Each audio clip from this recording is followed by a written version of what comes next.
Beverly Hills. And here come the Beverly.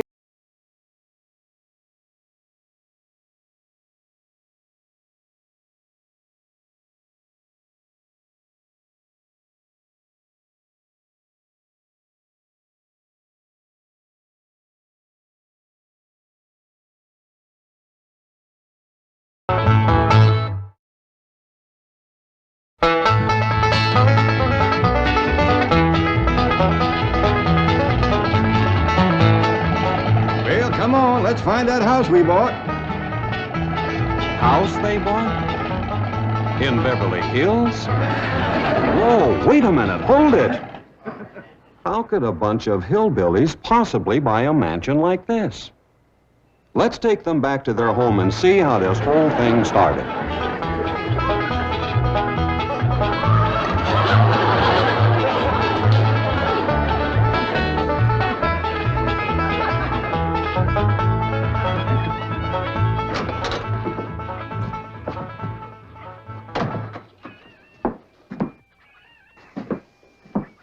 Jed, you gotta do something about that young'un of yourn. How'd that happen? Fighting with a bobcat. Get hurt? I reckon so. It went limping off on 3 legs. I swear I don't know what I'm gonna do about that girl. Well, the first thing to do is to get her into a dress. She's getting too big to be wearing man's duds. Looky here. She's done popped the buttons off of her shirt again. Well, Elly May carries herself proud, with her shoulders throwed back. It ain't her shoulders that's popping these buttons. Fully growed up, rounded out female woman. Time she started acting like one. Well, one of these days, some boy will come along and start courting her. They came courting when she was 12. What did she do? She whopped the tar out of them. Well, it ain't fitting. Girl running around as wild as a cougar, wrestling, fighting, and hunting. She ought to be doing woman's work. Helping me with the steel. Yeah, real? I'll speak to her. Oh, that reminds me. Better go down and stomp out the fire under that mess. Hold on now, Granny. You ain't gonna stomp out no fire like that, are you? Huh? Oh, of course not. Don't want to burn my shoes. Pa? Granny, somebody open the door. Howdy, Pa. What you got there? Stranger? Where'd you get him? I beat him with a rock. What for? He was skulking around down by the slough. Figured he might be a revenuer. He ain't no revenuer. Then can I keep him? Of course not. Well, I caught him. Don't matter. Well, he won't be no trouble. I could keep him out in the smokehouse. Elly May, you can't keep people like they were dogs and cats. Ooh! Ooh! Ooh! Ow! Ooh, that hurts!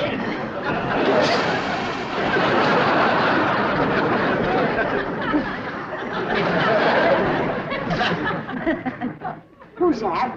Some feller Elly found nosing around. Beat him with a rock so it'd be easier to tote. Here, fellas from the petroleum company. What's a petroleum? I don't know. He asked me if he could do some wildcatting down by the slough. I said, help yourself. We're glad to get rid of the critters. What'd he say? Just kind of laughed. But the laugh's on him. There ain't no wildcats down there at that slough. No, it's too full of oil. Oh, what happened? Where am I? This here's the Clampett place. I'm Jed Clampett, my young'un Elly May, and Granny. Granny says you've been doing some wildcatting. There's no need to. Mr. Clampett, that swamp of yours is full of oil. I could have told you that. Well, my company would like to pump it out. Yeah, I like that too, but I just can't afford to have it done. No, you don't understand. You see, you wouldn't have to pay for it. Oh, I don't take favors from strangers. No, Mr. Clampett, you see, you're a very rich man. How big a rock did you bean him with? No bigger than a hedge apple. Listen, I've got to call my office in Tulsa. Have you got a telephone? A what? A telephone? Or maybe one of your neighbors has one. It's well, down in this country, it's probably a box attached to the wall. And, you talk into it, and they can hear you in Tulsa. Maybe you better sit down for a spell. No, I haven't time. Listen, where's the nearest airfield? Airfield? You know, Granny, that's one of them there fields sets up in the air. Oh, never mind. I'll find it myself. Listen, now don't you sell that swamp till you hear from me. I'm flying to Tulsa.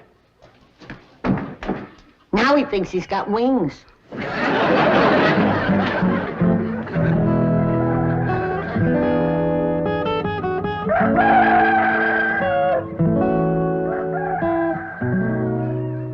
Morning, Granny. Watch them buttons, child. Granny! Them pigs of yours got into the corn. Did they drink much? I reckon they did. This here little fella was kicking blue blazes out of the mule. That's the trouble with razorbacks. They such a mean drunk.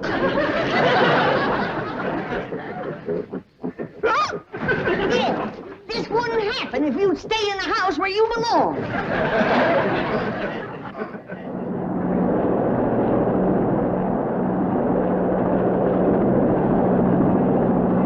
There it is, Mr. Brewster. On the tests and surveys, I'd say that's going to be one of the richest pools since East Texas. News like this is bound to get out. Let's go down and get Clampett's name on a deal. Where's the gun? Where's the gun? Oh, there. What's the matter? You want to see what just flew over Blueberry Ridge? What? The dad-blamed biggest bird you ever laid eyes on. Probably just an overrode chicken hawk. Chicken hawk, nothing. That thing could make off with a hog. Hurry up, put that gun together. No room to land near the cabin, Mr. Brewster. It's too rocky and hilly. Then let's get the sling ready to be lowered. Well, Mr. Brewster, that might be dangerous. Hang the danger. We're going to be the first oil company down there if it kills you. Me? Don't worry. If it's safe, I'll follow you. Granny, I see it. Here it is. Land of mercy, look at that. What you doing, Granny? That thing's only got one claw, but danged if it ain't grabbed up a man.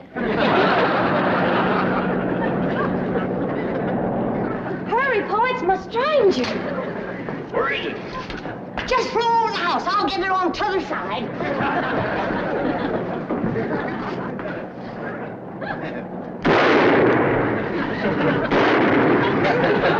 You kill it, Granny? No, but I made it drop that stranger.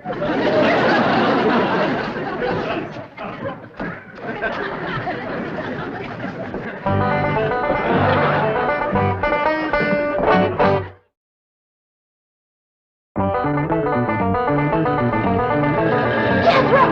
Stop this thing! Granny! Granny! Yes, Jed? Granny, grab a hold of something and hang on. Cousin Pearl and that overgrown son of hers is headed right for the cabin in that old truck. Heaven protect us.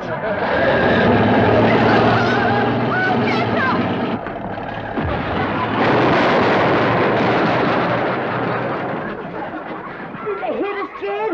No, but I think they sure want the chicken house. Oh, Jed, I'm sure sorry about the chicken house, but nobody got hurt. Jethro, I told you to get rid of them worn-out brakes. I did, Ma. That's how come we ain't got none.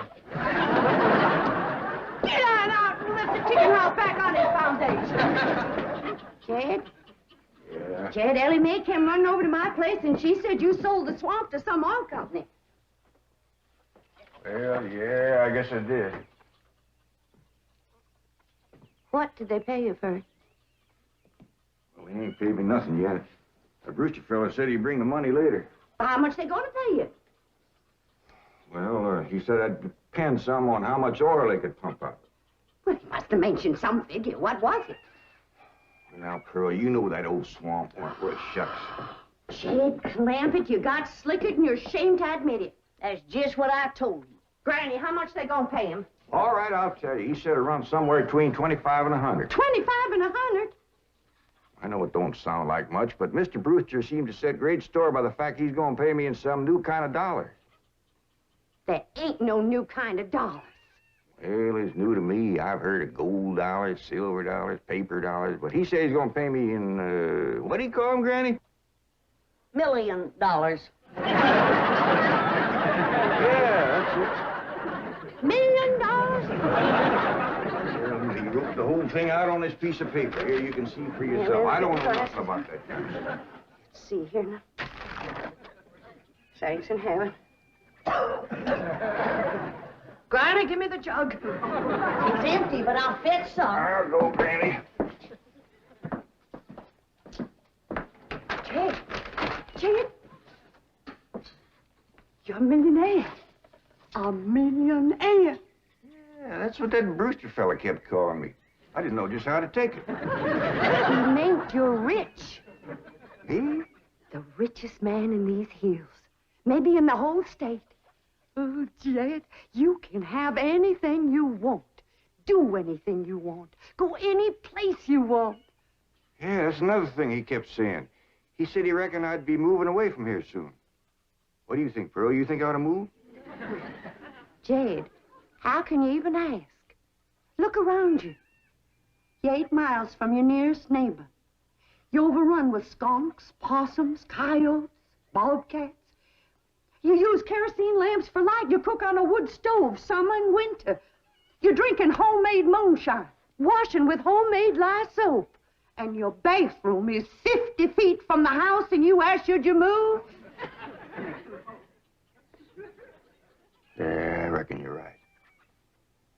Man, be a dang fool to leave all this.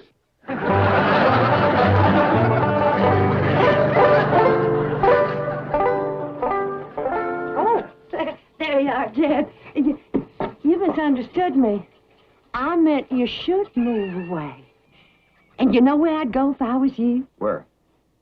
California. California? Yes, sir. Beverly Hills, California. Jed, remember the time that your pa took us to Eureka Springs to see the movie picture? Yeah. Well, the actors that make them movie pictures live in Beverly Hills. Go on. Yes, sir. Well, doggies. Ain't that be something? Living in the same neck of the woods with old town me.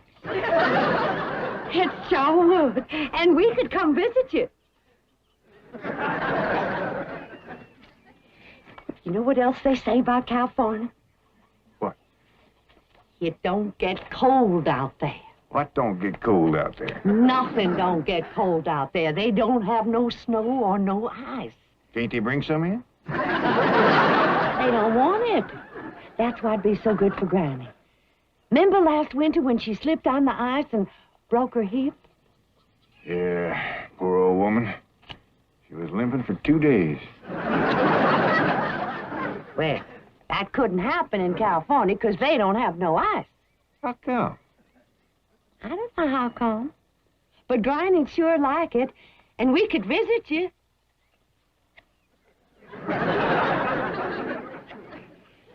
You know what else they say about California? Maybe Jethro know how come there's no ice. He's going to school. We could ask him. Jethro, Yeah, Ma. come on over here.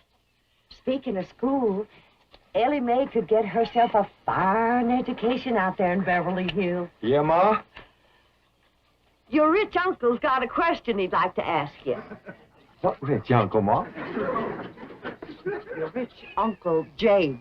Jethro, how come there's no ice in California? Don't look at me. I didn't take it. You big dumb. Well, I didn't, Ma. Oh, get out of here. Well, you always... I didn't mean... I was saying, Jed, folks claim California's got it all beat. Why, things grow twice as big out there. Jethro would be a whopper, wouldn't he? He could help you move. He's awful handy at lifting and toting, and he could drive you out in my truck. I tell you what, Pearl. I'm going to have to study on this. When that Brewster fella comes back, I'll ask him what he thinks. Well, your cousin is right about that, Mr. Clampett. Beverly Hills is a choice residential area, and lots of millionaires do settle there. Folks like me, huh? Well, millionaires. And movie stars, too. Oh, yes, yes. Is Tom Mix there? No, I'm afraid Mr. Mix is dead. Oh? Oh, yeah. What's the matter with me? Remember, Pearl, he got shot at the end of that picture. Well, there are plenty other movie stars, and that's where Jed wants to live. Ain't it, Jed?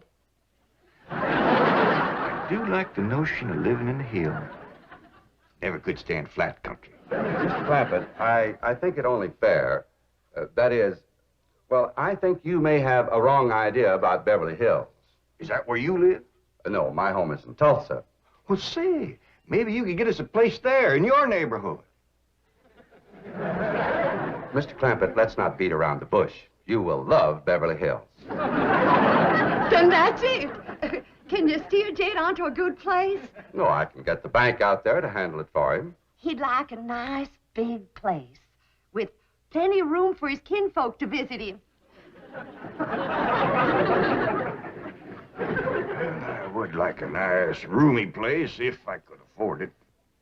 Oh, Mr. Clampett, with your money, you can afford the Taj Mahal. Okay, I'll take it. Well, no, you see, I was just making a little joke. Oh, well, go right ahead. Well, you see, the Taj Mahal is in India.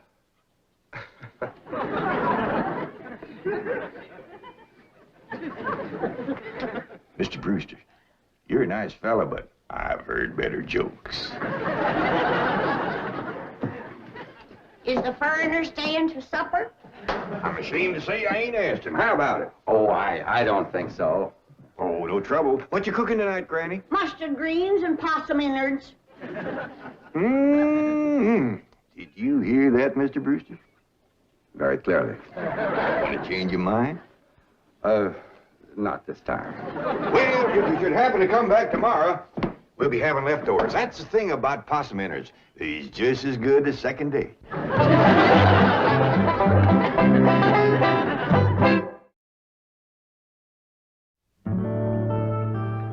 Ellie, if old Duke sits there with you, there ain't gonna be room for Granny.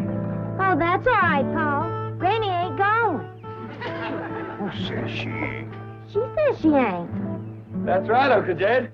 She's a sitting on the back porch in her rocker, and she says that's as close to California as you're gonna get her. We'll see about that. Dang if I ain't got me the muliest women folk. We ain't never gonna get there.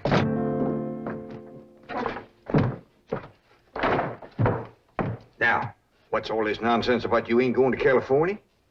Ain't no nonsense to it. If the good Lord had wanted me in California, he'd have put me in California. Maybe he's just getting around to it. The book says he moves in mysterious ways. Well, if he moves me, I'll go. But you and Big Jethro ain't a budging me. Granny, this here Beverly Hills sounds like the kind of place you'd like. That Brewster fella says they got smogs out there. What's a smog? Well, me and Jethro figured out that's a small hog. And you heard what Pearl said. It ain't got no snow out there. You could run your still year round. Run it the year round here. Yeah, but walking down through the snow to the still always makes you feel so miserable. I might feel miserable walking down, but the way I feels coming back makes up for it. Hey, damn it, friend. We've been planning and talking about this trip for days. You never said you wouldn't go. Never said I wouldn't either. But that Brewster feller has bought us a house in them Beverly Hills. He sent our $25 million to the bank out there. Well, you just chase on out after it. I'm staying right here. And I ain't afeared neither. Granny, I ain't leaving you here alone. And I ain't a budging out of this rocker.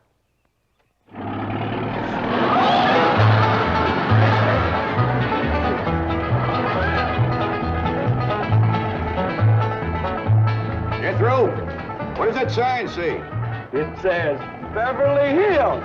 You hear that, Granny? We're there. They call them hills? Why, we got moles that can push up higher ridges than that. Well, leastways, these hills will be among our kind of folks.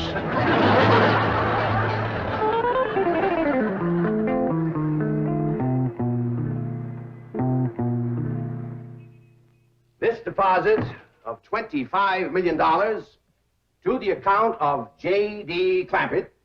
J.D.? As in Rockefeller.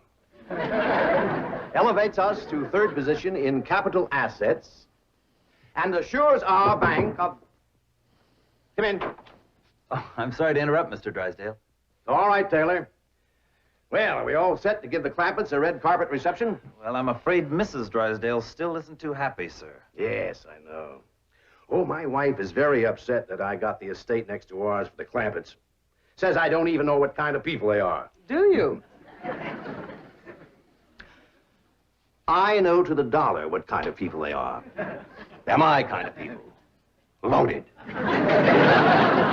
Taylor, have the gardeners got the grounds in order? Yes, sir. But I'm afraid that's another thing your wife is upset about. Oh? Well, you see, your gardeners have been working on their lawn all week. Why, they've mowed it, trimmed it, fed it, clipped it. I don't care if they lather it and shave it. This is the most beautiful mansion in Beverly Hills. I want every square inch of ground within those walls in apple pie... Oh. Yes? Oh, hello, Margaret. No, dear, I'm very What? Oh, good heavens, did you call the police? I'll be right there. What happened? The Clampett estate is being invaded by a band of outlaws. Invaded? Yes, they're holding the gardeners at gunpoint.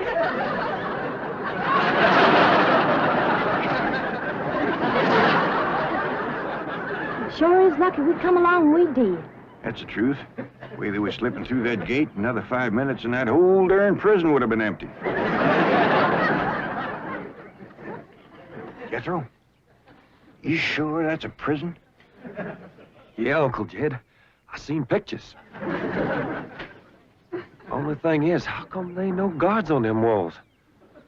Probably done them in with them knives and things. These killers if I ever did see any.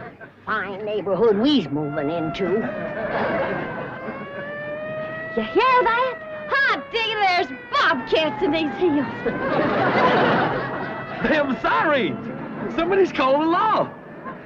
I reckon they's gonna be mighty grateful for what we done. Folks out here has got a strange way of showing they're grateful. You've locked up one of the richest men in the country. Mr. Clampett, I don't know how to apologize. I'm deeply humiliated. What have you cutthroats done with J.D. Clampett? I'm Jed Clampett, and I'd appreciate it if you let go of my Sunday shirt.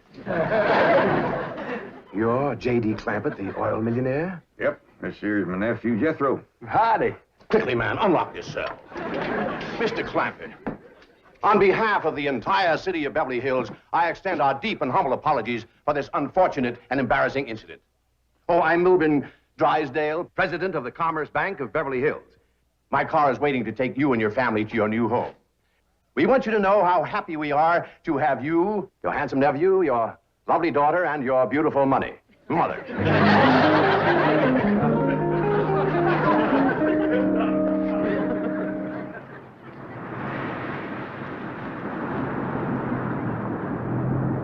Wait a minute!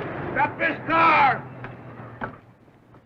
Mr. Drysdale, you tricked us. You just took us out of jail so you could bring us back up here to prison. Head for the hills, everybody! Oh, wait! Come back! It's not a prison, it's your home! Now, wait! Mr. Clampett, listen to me! Wait! Come back! Friendly!